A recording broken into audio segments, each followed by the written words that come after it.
el primer ciclo clasificatorio organizado y estructurado por la Federación Internacional de Ajedrez, dio paso a una nueva e impetuosa generación de contendientes que soñaban con el campeonato mundial.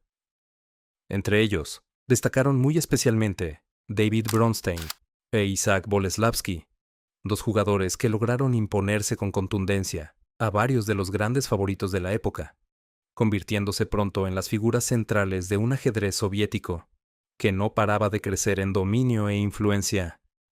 El meteórico ascenso de Bronstein, un jugador poseedor de un estilo vívido y sumamente acusado, que para muchos sería un precedente directo del legendario Mikhail Tal, resultó particularmente asombroso.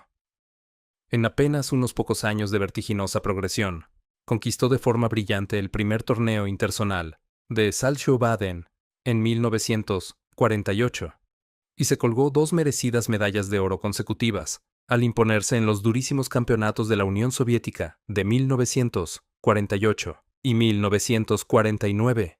La culminación de esta increíble racha llegó con un espléndido sprint final en el torneo de candidatos de Budapest de 1950. En esa exigente cita, Bronstein alcanzó el primer puesto compartido junto a su gran amigo Boleslavsky.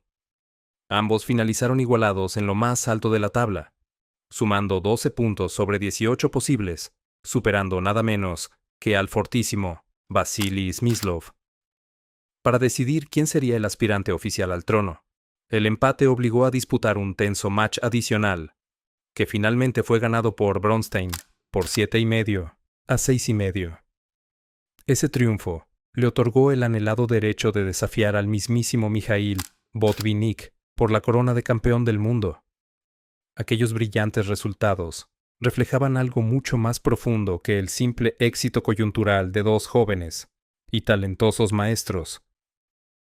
Significaban un importante e irreversible cambio en la situación del ajedrez mundial, pues una nueva generación comenzaba a ocupar los primeros lugares de la clasificación internacional y, al mismo tiempo, el propio ajedrez había comenzado a evolucionar y cambiar radicalmente desde sus cimientos estratégicos.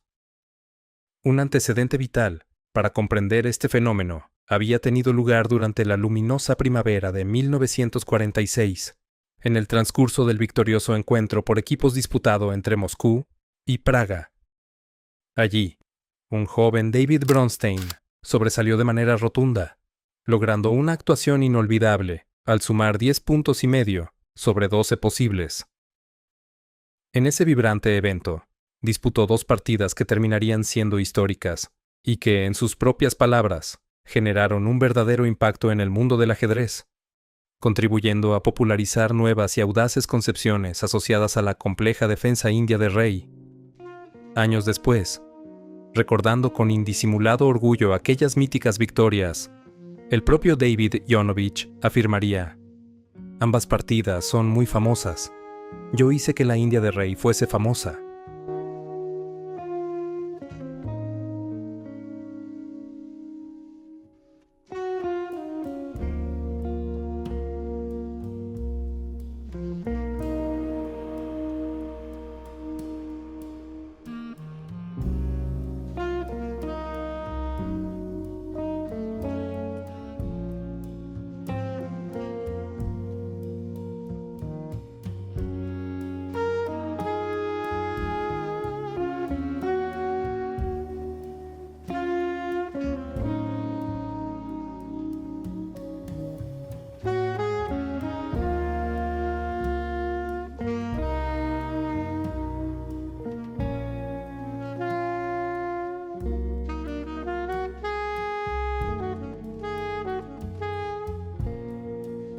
La abrumadora avalancha de ataques fue demasiado, y las blancas se rindieron.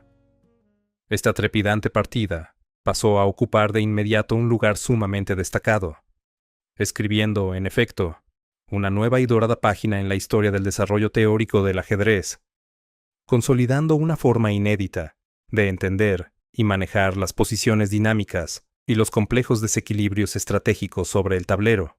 Unos pocos días después, en la misma competición, y casi como por el caprichoso influjo de una varita mágica, se disputó una partida prácticamente gemela.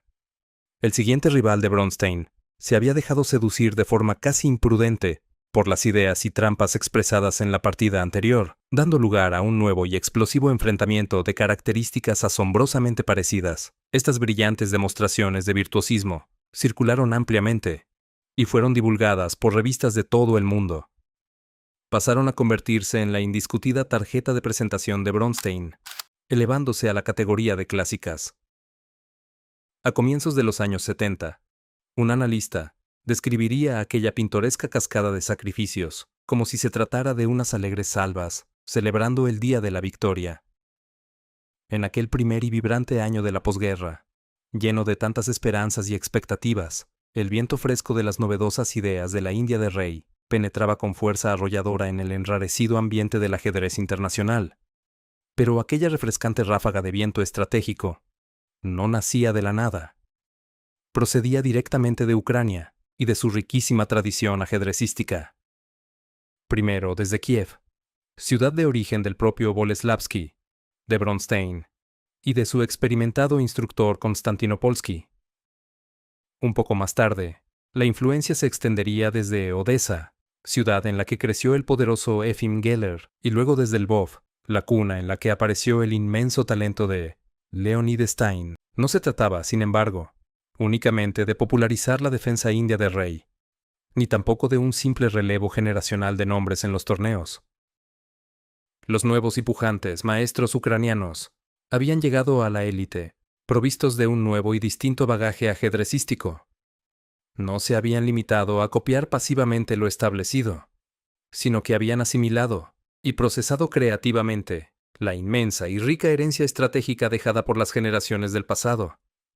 Esto se hacía particularmente evidente y aplicable al intrincado juego en el que se trastoca deliberadamente el equilibrio material. Bronstein, por ejemplo, destacaba inyectando nueva y vibrante vida al antiguo e histórico Gambito de Rey. Una romántica apertura que, a mediados del siglo XX, la inmensa mayoría de los grandes maestros consideraba completamente superada. Para el ajedrez magistral, durante toda su prolífica carrera, jugó más de 30 partidas de alta competición, utilizando esta apertura, con un impresionante saldo muy favorable de más de 20 victorias. Recordando aquellas emocionantes batallas sobre el tablero, y como excusándose por su espíritu romántico, afirmaría años después: esas partidas me enseñaron a jugar bonito.